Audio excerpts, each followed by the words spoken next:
Hi friends, నేను మీ రవి. ఇప్పుడు మనం చెప్పుకోబోయే టాపిక్ ఏంటంటే పిల్లల చేతిలో అతి ప్రమాదకరమైన పిల్లల జీవితాలని భవిష్యత్తుని నాశనం చేసే అతి ప్రమాదకరమైన రెండు వస్తువులు. ఇవి పేరెంట్సే వాళ్ళ ఆడంబరము గొప్పతనం చూపించుకోవడానికి పిల్లల చేతిలో పెట్టి వాళ్ళ భవిష్యత్తు పాడు చేస్తున్నారు. ఆ రెండు పిల్లలకి కనీసం 20-25 దాటే వరకు దూరంగా ఉంచగలిగితే వాళ్ళ భవిష్యత్తు చాలా బాగుంటుంది. ఆడపిల్లలకైనా మగపిల్లలకైనా. అది అవి మా పిల్లోడికి ఇది అవసరం, మా పిల్లోడికి అది అవసరం, ఆ పక్క వాళ్ళకి ఉంది మన పిల్లలకి కావాలి, ఈ పక్క వాళ్ళకి ఉంది కూడా మనం కావాలి, మా పిల్ల అంత గొప్పగా ఉండాలి, మా పిల్లోడు అంత గొప్పగా ఉండాలి అనే ఆలోచనతోటి వాళ్ళ భవిష్యత్తులో పూర్తిగా పాడు చేసేస్తున్నది కేవలం పేరెంట్సే, తల్లిదండ్రులే ఇది చేస్తున్నారు. అదేంటంటే అవి ఏంటంటే కనీసం ఆ పిల్లల్ని ప్రయోజకులను చేయకపోయినా కనీసం ఆరోగ్యంగానైనా సమాజంలో మనం నిలబెట్టగలగాలి. అదే చేస్తున్నాం మనం తప్పు. ఆ పని చేయలేకపోతున్నాం. ఎక్కువ ఆడంబరాల కోసమే అప్పులు చేసైనా చేతికి అవి తీసుకొని ఇచ్చి వాళ్ళ జీవితాలు పాడు చేస్తాం. అవి ఏంటనుకుంటున్నాం? అదేంటంటే ఫస్ట్ది బండి, బైక్. ఇది కనీసం పిల్లోడికి లైసెన్స్ కూడా లేని టైంలోనే మా పిల్లోడు బండి తోలుతున్నాడని గొప్ప చెప్పడానికి, ఆడికి 9-10 సంవత్సరాల్లోనే ఆడు బండి ఎక్కించేసి వెనకాల కూర్చొని తర్వాత నేర్పుతున్నాడు, బాగానే ఉంది. కానీ ఆడు నేర్చుకున్నప్పుడు ఆగుతాడా? మీరే భోజనం చేసి వచ్చి ఇంటికి వచ్చి పడుకోగానే ఆడు బండి తీసుకుని బయటకు వెళ్ళిపోతాడు. అది సహజమండి. పిల్లలు అది నేర్చుకునే తత్వం ఆ వయసులో నేను బండి నడపగలుగుతున్నాడు. ఆడి తాపత్రయం ఆడి తప్పేం కాదు. ఆడి చేతిలో బండి పెట్టి తోలమన్నారు చూసారు, బండి మీరు ప్రోత్సహించారు చూసారు. అది ఆడు ఎదురుకుండానే మా వాడు బండి తోలేస్తాడండి, నేను వెళ్తాను మీరు ఇంకొకరు గొప్ప చెప్తా ఉంటారు చూసారా, అవి ఆడి జీవితం నడుస్తుంది. అలాగే బండి ప్రమాదం ఎందుకంటారు, నేర్చుకుంటామేంటంటారు. అదే బండి మీద నుంచి ఆడు ఎక్కడ పడ్డాడు అనుకోండి, ఏ కాలో విరిగిందంటే ఆడి జీవితం అంతా ఏంటి? మీరు ప్రయోజకులు చేయకుండా పర్లేదు, కానీ ఖర్చు పెట్టాడు వికలాంగుడిగా చేయడం. లేదా అదే ప్రమాదం గట్టిగా జరిగిందంటే అసలు వెంటనే కోల్పోయే ప్రమాదం కదా.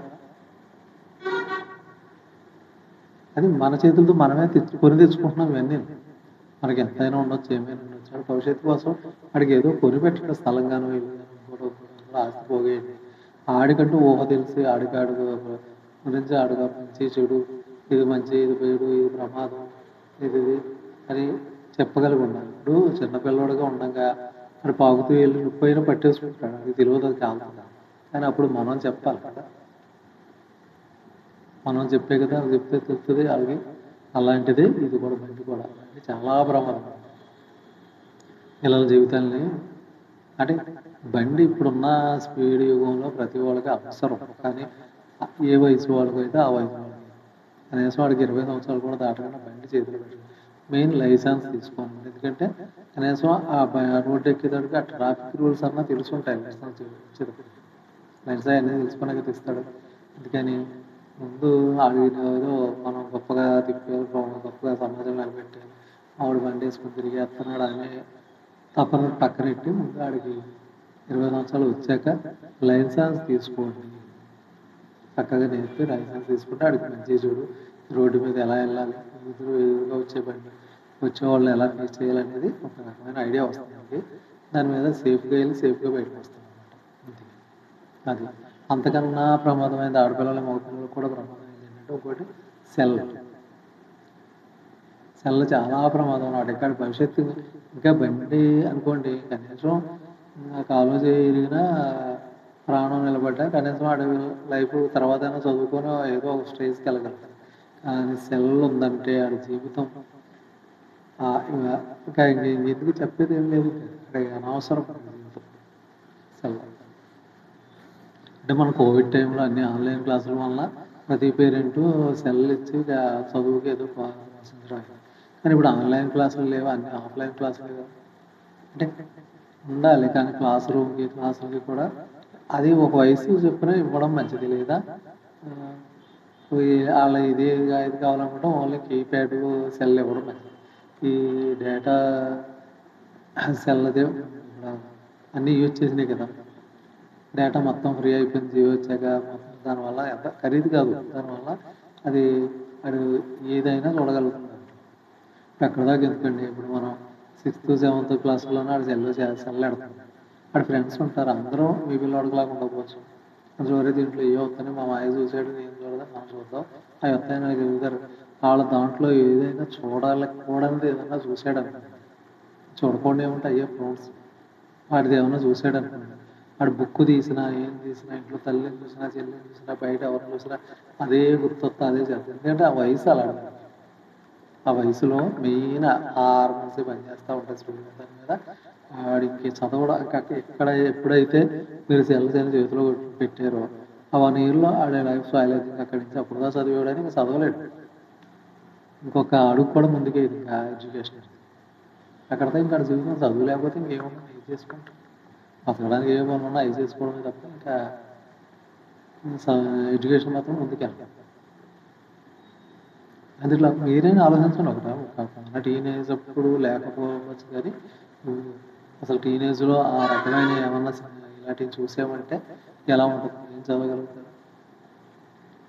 ఇప్పుడు పసిపిల్లల మీద జరిగే భయంకరమైన ఘోరాలు నేరాలు చూస్తున్నాం కదా, అవన్నీ కూడా ఏంటంటే ఇలాంటి వీటిలో ఉన్నాయి, ఇలాంటి సెలవులు ఉన్నాయి. ఆండ్రాయిడ్ సెల్లే అతి ప్రమాదం. ఆ బండి కింద చూడండి, ఇప్పుడు బండి రాహు అయితే సెల్ కేతు అనమాట. ఈ రెండు అంత భయంకరం. రాహు కేతువులు ఇద్దరు కలిసారంటే బండి మీద వెళ్తే సెల్తో మాట్లాడేంటే ఆవిడ పరిస్థితి ఏంటి, ఆ రెండు అంత ప్రమాదకరమైన అనమాట. రాహు కేతువుకి నిదర్శనం ఏంటంటే వేరే గ్రహాలు ఏమైనా వెతుక్కోవసరం లేదు, మన చుట్టూ మన దగ్గర ఉన్నాయి. బండి సెల్ ఈ రెండు చాలు మనిషిని భూమి మీద లేకుండా చేసేస్తాయి. ఉన్న ఆడు బతికే అనవసరం, అది అలా అలా అయిపోయింది సెల్కి. ఇప్పుడు ఒక ఎడ్యుకేషన్ అయిపోయిన తర్వాత లేకపోతే ఒక 20-20 years వచ్చిన తర్వాత సెల్ అది ఇవన్నీ అవసరం, కానీ దాన్ని యూజ్ చేయడం అంటే మళ్ళీ కొంచెం వివరం అని తెలిసాక తెలివితేటలు పెరిగాక యూజ్ చేసేది వేరు. అభం శుభం తిరిగిన వాడికి దాంట్లో ఎందుకు ఉపయోగం అనేది వాడికి మ్యాక్సిమం దేని మీదకి కాన్సన్ట్రేషన్ అవుతుందంటే ఆ వయసు వాళ్ళకి అర్థం చేసుకుంటారు. అది అవైలబుల్గా ఉందంటే చూడకుండా మనం చూసారంటే ఇంకా చదవలేడు. వాడు ఎంత ఇంటెలిజెంట్ అయినా సరే చదవలేడు. ఎవరినైనా బ్రెయినే కదా నడిపిస్తుంది, దాంట్లో వేరే ఏమన్నా చూసి ఇంకా ఆ బ్రెయిన్ అంతా అదే నిండిపోయిందంటే ఇంకేం చదువుతాడంటే పుస్తకం తీసినా అయ్యే కనపడుతూ ఉంటాయి. సినిమాలు ఎలాగా అక్కడ ఏమీ చదవలేదు. చదివే కూడా సెల్ గురించి ఇంకా ఎందుకు పనికిరాని చేసేస్తారు, అక్కడ భవిష్యత్తు పాడు చేస్తారు. ఆ వాడికి ఎంతకైతే సెల్ కొన్నాను, అంతకైతే సెల్ కొన్నాను అంటే ఎంత ఖరీదైతే అంత స్పీడ్గా అడు జీవితాన్ని నాశనం చేస్తారు సెల్. ఇప్పుడు అంతే కదండి, అభం శుభం తెలుగు రావాలి అలాంటివన్నీ తెలిసినాయి అంటే అడిగి లైఫ్ ఎదరికి వెళ్ళదు, జీవితం మొత్తం నాశనం ఉంటుంది. మీ ఇల్లు కొనొద్దని కాదు, కానీ కొంచెం వివరం తెలిసాక కొనండి. అడిగి అది యూజ్ చేయడం రైట్ వేలో యూజ్ చేసుకోగలిగేది కనీసం 25 అన్న వచ్చే వరకు ఆ ఆండ్రాయిడ్ సెల్స్ వాళ్ళకి వెళ్ళాలి. పిల్లలు ఆన్లైన్ క్లాసెస్ అంటే ఎందుకు మీరు లక్షలు కోట్లు ఖర్చు పెట్టి ఫీజులు కట్టి చదివించేటప్పుడు ఆన్లైన్ క్లాసులు ఉంటాయి, ఆఫ్లైన్ క్లాసులు క్లాసులు పంపుతున్నారు, హాస్టల్ పెడుతున్నారు, అన్నీ చేస్తున్నారు కదా. అలాంటివి ఇంత ఖర్చు పెట్టి ఆన్లైన్ క్లాస్ కోవిడ్ అంతా అయిపోయింది. కోవిడ్ తర్వాత మ్యాక్సిమం చాలా 70% పిల్లలు చదువు కూడా అయిపోయింది.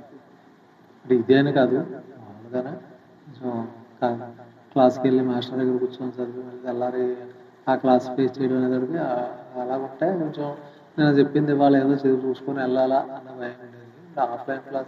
ఆన్లైన్ క్లాసులో అలాంటివి అసలు ఇటు చూస్తున్నాడా వింటున్నాడా లేదో, క్లాస్కి అటెండ్ అయ్యాడు కదా అంత అబ్జర్వేషన్ ఉంటుంది. అది కాబట్టి కొంచెం బండి సెల్ ఈ రెండు, అది బండి సెల్ అనేది రాహుకేతులు ఉన్నాయి కదా. ఇప్పుడు మనకి ఏదన్నా అర్జెంటుగా మాట్లాడేది అర్జెంటుగా వెళ్ళేది ఉందనుకోండి, ముందు అక్కడికి వెళ్ళిపోయి మాట్లాడడమే చేయండి, లేకపోతే మాట్లాడేసన్నా అక్కడికి వెళ్ళండి. అంతేగాని దారి అంటే వెళ్తూ మాట్లాడడం అది చేయకండి. ఎందుకంటే బండి ఏమో రాహు అయితే సెల్ల కేతు అని చెప్పాను కదా, ఈ రెండు యూజ్ చేస్తే వెళ్ళారంటే మీ ప్రాణాలు వస్తాయంటున్నావా రాహుకేతులు అంటే. అవి రెండు అంత ప్రమాదం అనేది ఇప్పుడు అర్థమైంది కదా. సెల్లో మాట్లాడుతూ బండి డ్రైవ్ చేయడం అంటే ఎంత ప్రమాదం. డ్రంక్ అండ్ డ్రైవ్ కన్నా ప్రమాదం. డ్రంక్ అండ్ డ్రైవ్ కూడా అంటే కనీసం ఆడు సేఫ్ ఉంటాడు, ఎదుటోడు చంపేస్తారు. ఇది అలా కాదు, ఇలా ఈడిపోతాం సెల్ బండి అంటే.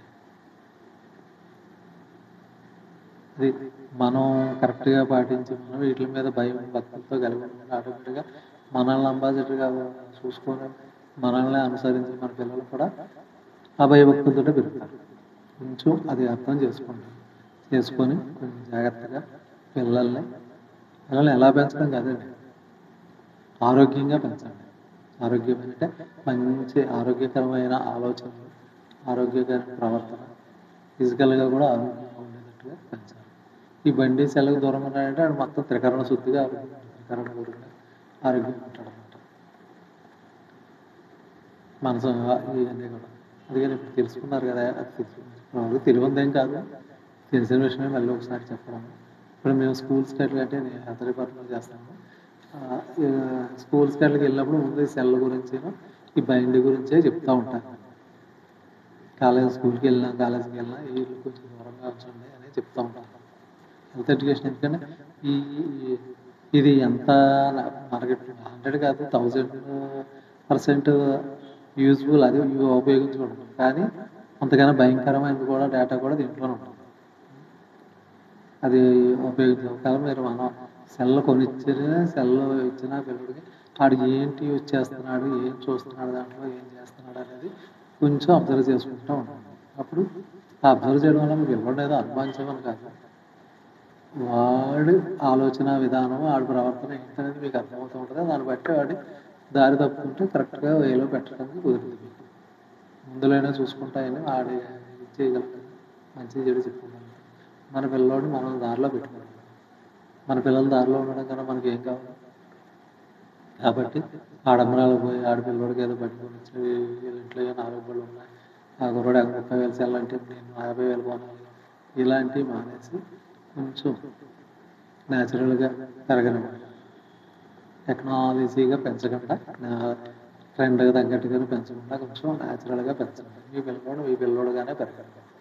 అప్పుడు వాళ్ళు బాగుంటారు, మనము బాగుంటాం. ఓకే, ఈ సూచనలు మీకు నచ్చితే లైక్ చేసి తప్పకుండా షేర్ చేయండి, సబ్స్క్రైబ్ చేయండి.